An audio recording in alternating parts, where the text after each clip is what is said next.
Is the MW2 beta worse than 2042's beta? No. No, it is not. If someone were to look at you in the face and say this, take them to the doctor. Nay, rush them to the doctor because they require medical evaluation immediately. The MW2 beta is not good, arguably disappointing, but saying it's worse than the 2042 beta? Man, we've played like 2 different betas if you're saying this. If you don't recall, the Battlefield 2042 beta launched around this time last year, and was it good? Absolutely fucking not. It was blatantly obvious that this was the final product, and the game barely had enough content for a multiplayer-only game for the last, say, I don't know, a month?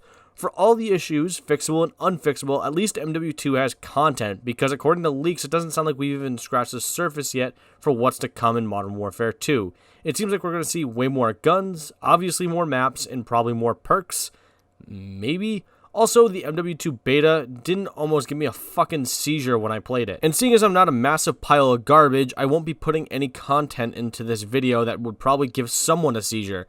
So, reference to any future developers out there that release a beta, if you have to put a memo in your like front page that's like, this game will give you a seizure, don't put out the game.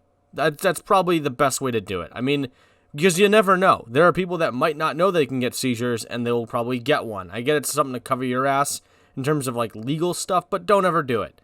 Just don't do it. If that's your first thought and going, yeah, this might give someone a seizure, don't do it. It did bring a slight tear to my eye watching the gaming world be presented with something labeled as a beta and collectively trashing on it. Yes, betas have bugs, and it's great that they exist to help tweak those bugs.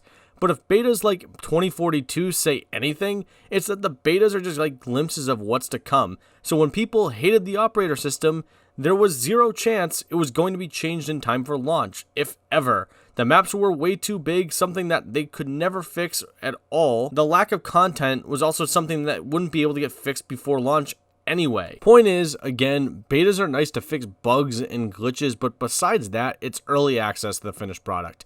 There is not much that's going to change from now until the launch other than those few bugs and maybe some balancing things that are going on. But things like operators, custom classes, anything else that you can probably think of that's a staple to the game is not going to change. Perk systems that I honestly think are terrible and I think people are going to hate it by the launch aren't going to get changed. But anyone that is saying 2042's beta was better than MW2's, if there are any people out there that say that, well, they're smoking crack. Another thing, for all intents and purposes, at least MW2 within the scope of its usual core modes at least felt like a Call of Duty game, with some feedback being taken into consideration, whereas 2042 felt like a game so disconnected from the franchise that it will make you wonder who in this player base wanted any changes like these. Another thing with betas is they are probably used as more marketing tools to get people to buy the game, and I actually think if you look at like the sales numbers and the fact that it went down to $5 pretty much right after the launch,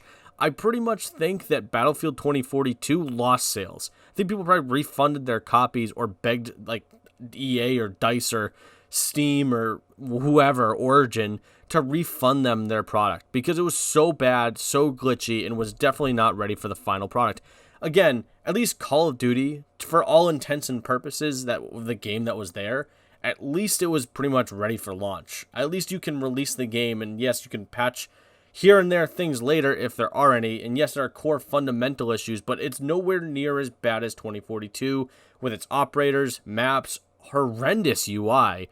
Also, the portal was just super underutilized for what it should have been. There were just so many issues with 2042 that at least Call of Duty, to a degree, is a Call of Duty game, and it could release and do very well and probably be playable for a lot longer. I mean, 2042 was playable for what? Maybe a month, if that?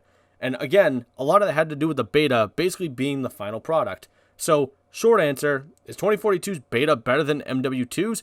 Fuck no. The amount of design issues and errors in the beta that also made it to launch definitely made it worse than any game possibly imaginable. And again, at least MW2, the beta, was playable, after the long load time, but I don't know. I don't know what I want to say anymore about this. I just want to know what you think. Was 2042's beta worse or better than MW2's? Let me know in the comment section below. If you liked the video, like the video. Maybe subscribe to save yourself from MILF Hunter Wilson.